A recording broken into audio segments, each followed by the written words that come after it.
हे hi guys, नमस्ते। कैसे हैं आप लोग? पिछले वीडियोस में कुछ लोगों ने पूछा छठ मैया के बारे में कुछ बताने के लिए, तो मैंने गूगल पे कुछ कंटेंट देखा और वहां से एक छोटा सा ब्रीफ समरी आपको बता दे रहा हूँ। आई बिलीव एक बहुत अच्छी इन्फॉर्मेशन रहेगी इसमें। मैं कौन है छठ मैया, क्यों करते हैं इनकी पूजा, ये सब बता दे रहा हूँ, है ना। एक्चुअली छठ पूजा जो है दिवाली मनाने के 6 दिन के बाद इसे मनाते हैं, इसलिए इसे छठ पूजा कहते हैं। ये 4 दिनों का त्योहार है। इसमें साफ सफाई का बहुत ध्यान रखना पड़ता है, बहुत कठोर नियम है। इसकी वजह से इसे महापर्व या फिर महाव्रत के नाम से भी जाना जाता है।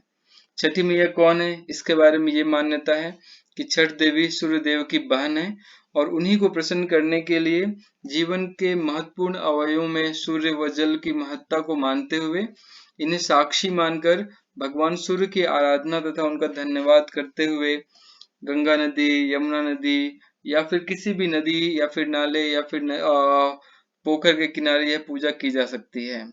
ये छठी देवी हैं, आप कह सकते हैं षष्ठी माँ, यानी छह छह बच्चों के जन्म के छठवें दिन इन्हीं की पूजा की जाती है।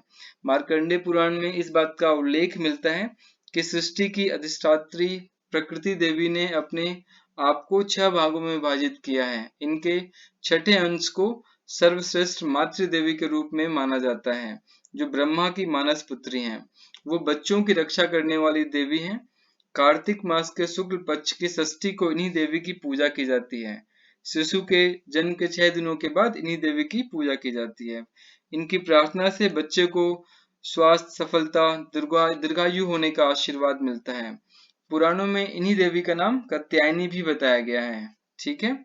अब अगर कुछ स्टोरीज की बात करें जो रियल में लोग सुनते आ रहे हैं, सुनाते आ रहे हैं छठ की व्रत कथाओं के नाम से, वो मैं बता देता हूँ। इस कथा के अनुसार प्रियव्रत नाम के एक राजा थे। प्रियव्रत नाम के एक राजा थे। उनकी पत्नी का नाम मालिनी था। दोनों की कोई संतान नहीं थी। इस बात से राजा और उसकी पत्नी बहुत दुखी रहते थे। उन्होंने एक दिन संतान प्राप्ति की इच्छा से महर्षि कश्यप द्वारा पुत्रेष्टि यज्ञ करवाया। इस यज्ञ के फलस्वरूप रानी गर्भवती हो गई। 9 महीने बाद संतान सुख को प्राप्त करने का समय आया तो रानी को मरा हुआ पुत्र प्राप्त हुआ।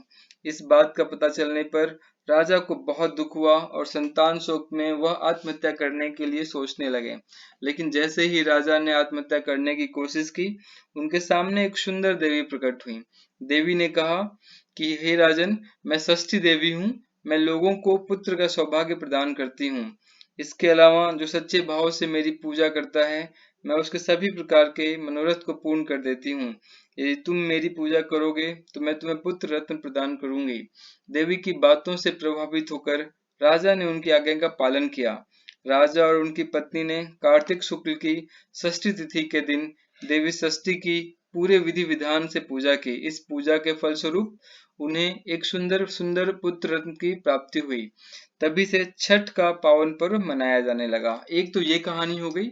दूसरी कहानी एक और भी है साथ में कि छठ पर्व के रिगार्डिंग इसमें ये है कि जब पांडव अपना सारा राजपाट जुए में हार गए थे और जब उन्हें वनवास हो गया था, तब द्रौपदी ने भी छठ व्रत का ही पालन किया था और इसी छठ व्रत के प्रभाव से उनकी सारी मनोकामनाएं पूर्ण हो गई थी और पांडवों को राजपाट वापस मिल गया था।